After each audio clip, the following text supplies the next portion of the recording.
So people are often interested in the sorts of grape varieties that we grow here in Tasmania. So we've got predominantly Pinot Noir, Pinot Gris, Chardonnay and Riesling here at this vineyard, but they're fairly typical grape varieties for the Tasmanian wine industry.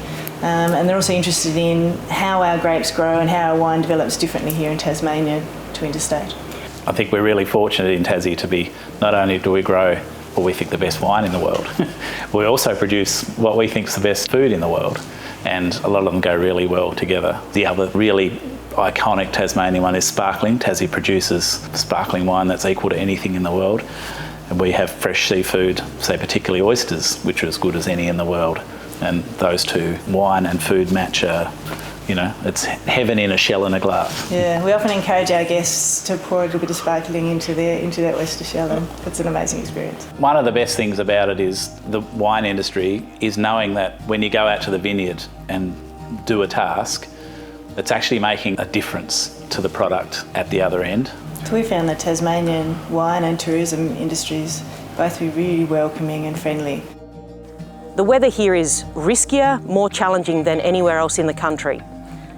What it means is that we get these intense flavours and characters as those berries slowly and steadily ripen on the vine.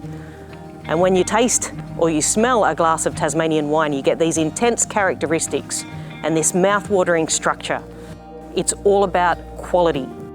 Let's talk about what this climate and this wonderful island and its ancient soils brings to our wines. It brings those intense flavours and characteristics. It brings this mouth-watering structure. I often compare it to having a beautiful piece of fish, Tasmanian of course, and then adding a squeeze of lemon, and it just makes your mouth come to life. Well, our wines are like that, designed to be enjoyed with our Tasmanian produce. Across Tasmania, there are about 185 licensed wine producers, which is a lot, right?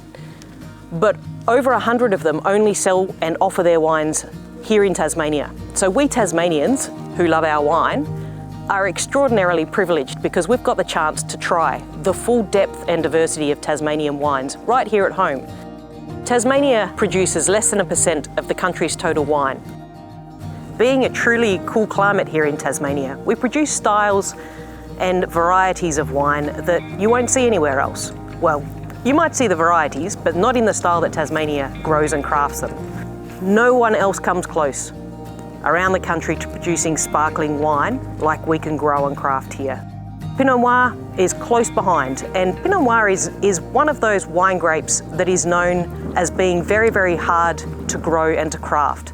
And it needs climates like this and ever vigilant viticulturists and growers to make sure that they can get their Pinot Noir to being the beautiful glass of wine that you'll enjoy over a meal.